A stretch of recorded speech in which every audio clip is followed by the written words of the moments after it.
আজকের গল্প দেবর্ষী নারদের ভক্তিদেবীর সাথে সাক্ষাৎকার। একদা নারদ মুনি বলেন, পৃথিবীকে সর্বশ্রেষ্ঠ লোক মনে করে আমি এখানে এসেছি। এখানকার পুষ্কর, প্রয়াগ, কাশী, গোদাবরী, হরিদ্বার এই সমস্ত তীর্থে তীর্থে ভ্রমণ করেছি, কিন্তু মনের শান্তি কোথাও পেলাম না। বর্তমানে অধর্মের সহায়ক কলিযুগ পৃথিবীকে ক্লিষ্ট করে রেখেছে।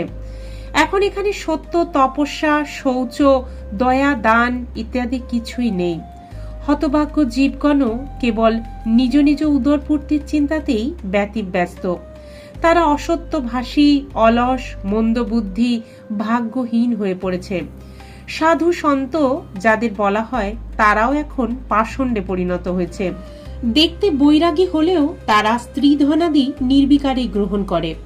বাড়িতে স্ত্রী রাজত্ব, শ্যালকগণই পরামর্শদাতা, লোকেরা লোভে পড়ে কন্যা বিক্রয় করে এবং স্ত্রী পুরুষের মধ্যে নিত্যই কলহ।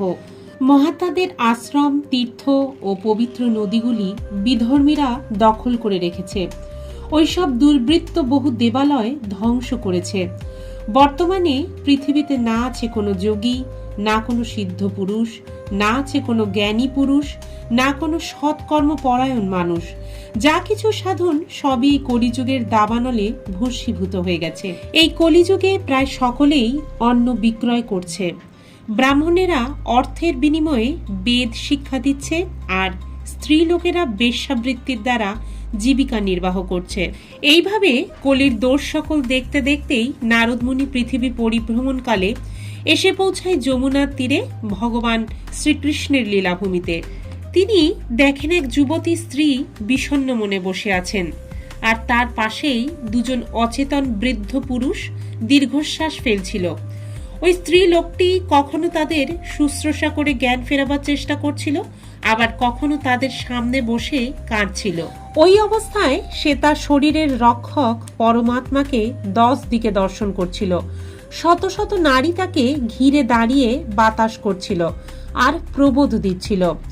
দূর থেকে এই ঘটনা দেখে কৌতূহলের বশবর্তী হয়েই নারদমুনি যুবতীর কাছে গেলেন এবং যুবতী তাকে দেখে উঠে দাঁড়ালো আর অত্যন্ত আকুল হয়ে বলতে লাগলো, হে মহাত্মন, কৃপা করে ক্ষণকাল অবস্থান করুন এবং আমাকে দুর্ভাবনা থেকে মুক্ত করুন।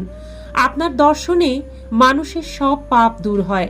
আপনার উপদেশ বাক্যে আমার দুঃখেরও শান্তি হবে। বহু ভাগ্যে আপনার দর্শন পাওয়া যায়।